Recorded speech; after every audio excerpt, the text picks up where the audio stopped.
About 35 years ago, I was driving to work one morning, and all of a sudden I got this wave of fear going from my midsection all the way through the top of my head. I didn't know what was going on. I had trouble breathing. I started sweating. I was feeling like things were not real, and I felt like I was losing control or going crazy. I had no idea what was happening. Then all of a sudden, my vision starts getting like this tunnel vision, like things are shrinking down. I had no idea what was happening. Later on, I found out I was having a panic attack. Welcome to Men's Mental Health. I'm Dr. D. Thank you for joining me. And today we're going to be talking about those panic attacks. We're going to talk about what they are, what are the symptoms that go along with them, and we're going to talk about some things that you can use to gain some relief from those panic attacks. So, first thing, what is a panic attack? Well, it's this abrupt surge in fear and distress. So we have that abrupt surge which peaks within minutes. That's a hallmark part of panic attacks. It's not ordinary anxiety. It has that abrupt surge which peaks within minutes, and it can be expected or it can be unexpected. About 1 out of every 8 people will experience a panic attack at some point in their life. So if you've never experienced one, ask somebody. They'll tell you it is an outrageously scary event to go through. Panic attacks are a little more common in women than they are in men, and they typically begin in the early 20s. Okay, so some of the risk factors include negative emotions like feeling scared, feeling worried. Those are some examples of negative emotions. Also, when people are prone to panic attacks, they have this impression that anxiety is bad. Anxiety is not bad. We'll talk more about that later. But anxiety is not bad. Smoking and substances are another risk factor. Another one, recent losses, relational problems, legal problems, physical problems. Those are things that are additional risk factors. Panic by itself, panic attacks, is not a disorder. But there is a disorder called panic disorder, and it's different, but it just means that you're having them more frequently, and it's interfering with different parts of your life where you're focused on doing things or avoiding things that might trigger another panic attack. But panic attacks can also be part of other diagnoses. For instance, depression, post-traumatic stress disorder, substances can also influence other problems, and there can be suicidal ideations and even suicide attempts. That's a quick snapshot of what panic attacks are. What are the symptoms that go along with it? Well, according to the DSM-5-TR, so that's the Diagnostic Statistical Manual of Mental Disorders, version 5 text revision. That's the most current edition of the diagnostic manual. According to the DSM-5-TR, there's that abrupt surge of fear or distress, and you also have these heart palpitations, pounding heart, racing heart. So you're feeling that, and there can be some sweating hands. People commonly tell me that their hands get sweaty when they start having a panic attack. They can get shaky or trembling. There can be shortness of breath or feeling like they're smothering and feeling like they're choking. There can be chest pains. I've had people tell me like that chest pain or chest tightness is the first symptom that they start recognizing. There can be nausea or abdominal problems that go along with it. Dizzy, lightheadedness, feeling faint, getting chills or feeling heat. Okay. Remember on that example of me, I was feeling intense heat in that moment. Numbness. So there can be numbness or tingling in the fingers, the toes. Sense of derealization or depersonalization. Let me give you a quick explanation of what they are. So derealization is where things are feeling like it's unreality. And so like the environment that I'm in is like, oh my gosh, it's like I've had people describe it to me like they're walking in a fog. It's just a sense of being unreal. And then the depersonalization is where like they have kind of an out-of-body experience. Another one is where they feel like they're losing control or they're going crazy. And then the final one is fear of dying. So those are the symptoms that go along with diagnosing panic attacks. All right, while we're here, if you're finding this video helpful, please click the like button.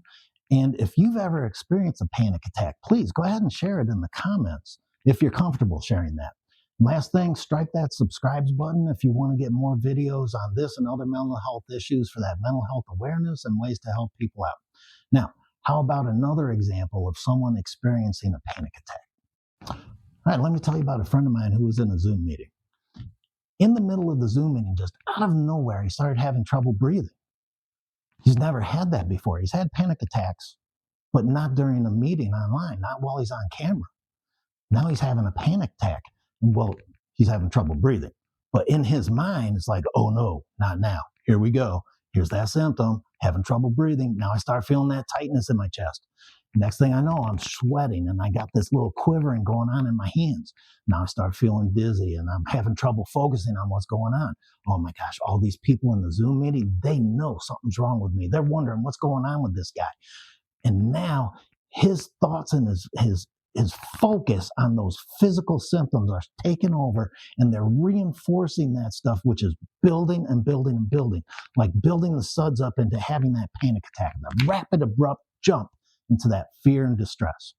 So let's go over some quick tips to get relief, like this person on the video. What would you do? I'll tell you what I would do. I would say, let's take a time out. Let's take a break. I got diarrhea.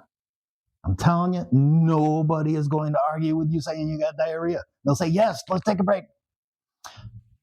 So what if it's a coworker? Well, same thing. Call for a timeout. You notice a coworker is having distress and they're having trouble, something's going on. Ask for a timeout. Take a break. Let's take a break. Use that same diarrhea excuse. And if the person is close enough to you, check in with them. See what's going on. And start talking about something random. Get them off the topic of those physical symptoms. Get yourself off the topic of those physical symptoms. Change the focus. What if you have more time? Well, then there are things like meditation, mindfulness, grounding. Those are very effective tools that can help bring it down. And I have videos on grounding and relaxation, so those can be helpful for you. ASMR is another one. Autonomous sensory meridian response. Now, ASMR, I haven't researched it myself, but I have read about people saying that it's very soothing, it's very common. People use it to help them go to sleep. So that might be a very effective tool to help bring it down. And if that's something that you want me to do a video on, go ahead and put that in the comment section. I'm glad to do that. I'll figure it out and do research to learn more about it. Now, let's get back to yourself and your coworker. What else can you do? Talk it down. All right, let's talk it down. Anxiety is not bad. Okay? Now, keep it in moderation. Mild anxiety is actually good for us. We perform at our best. I'll give you an example. Let's say you're a student and you're going to take a test, a final exam, and your anxiety, let's go on a scale of 1 to 10, 1 being no anxiety, 10 being the worst. And your anxiety is up around an 8. Well, that high level of anxiety is going to interfere with your ability to concentrate, to recall the material. It's going to interfere with the grade you get on that exam. Let's take a look at it from the opposite direction. Let's say you got no anxiety. Again, I'll give you an example from me. When I was 5th grade, not 5, 5th grade. 5th grade, we're doing state testing, and I'm thinking it's an absolute waste of time. No need, couldn't care less about it. So I'm thinking, let me just get this done. I'm not reading a single question. I'm just putting in answers randomly as fast as I can. In fact, it even became a little game for me to see how fast I could get it done. I could only imagine my teachers probably thinking, okay, either this guy is an Einstein or he's a buffoon. I am no Einstein. Okay, so the no anxiety, you don't care. Too much anxiety interferes with the recall. A moderate level of anxiety, we're going to do our best. So a small amount of anxiety is okay. Now, in the talking it down, we want to talk about the person that they're just symptoms. You might have had a little racing heart for a second. It'll slow itself down. It's just a symptom. Might have had a little flash of dizziness, might have a little heat in the hands, might have a little, whatever it is, it's just a symptom. It's just a symptom, and it's going to pass. We pass gas, we pass symptoms. Let it go. It will take care of itself. Now, our mind is crazy smart. So if you start focusing on those symptoms, your mind is going to start finding other symptoms to match it up and start realizing next thing you know, boom, the abrupt, intense fear, distress, and you got that the panic attack going on. So keep it in check. Talk it down. The symptoms are just that. They're just symptoms. Let them go. They're normal. Last thing. Now, remember when we were talking about those symptoms, the symptoms from the Diagnostic and Statistical Manual. Trouble breathing, smothering, choking, or hyperventilating. Stop. We don't need to hyperventilate. Slow it down. Pace your breathing. So again, in that video I have on relaxation, I'm talking about diaphragmatic breathing. Take a breath in, hold it, and then let it out really slow. Like you're blowing on a spoonful of hot soup. You don't want to splash it all over the place. Slow the breathing. Now that was really short, quick example of what it is.